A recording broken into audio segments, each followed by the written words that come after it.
9 may çox önəmli bir gündür. Faşistlərə qarşı qələbə. Artıq bütün dünya bu məsələdən xəbərdardır. Bu haqda danışmağa dəyməz. Amma bəzi məsələlər yerə vurğulanır. Bu dünya müharibələrin yaradanlar kimlər olubdur? Bunların özləri. İndi özlərin centermen adlandırırlar, bəşər hüquqlarından danışırlar. Bəzilər də var, Almaniya bilirsiniz nədir? Almaniya bilirsiniz nədir?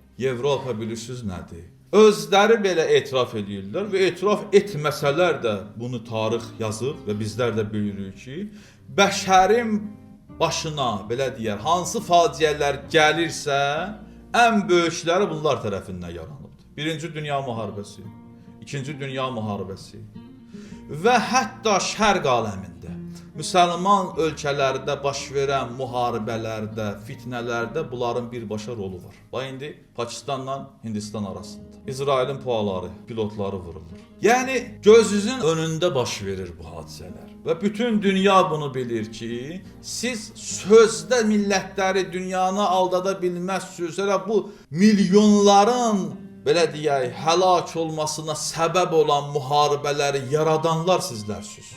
Atom bombasına istifadə edənlər sizlərsiniz. Qırğınlar, müharibələr, faciələr yaradanlar sizlərsiniz. Müsəlmanlar deyirlər. Bu bir. İkinci məsələ budur ki, necə ki xalqlar yığışdı bir yerə, ölkələr yığışdılar, faşist rejimi məğlub etdilər nəhayətdə sonda və qələbə olunur, illərdir bu xatirələrdə qələbə kimi qalıbdır. Bugün nə gözləyirik xalqlardan? Bugün bunu gözləyirik ki, yenə də bu xalqlar yığışsınlar, Hitlerin üzün ağ eləyən, faşist rejiminə belə deyər, rəhmət gətirən bu sehyonist rejimində məhv eləsinlər.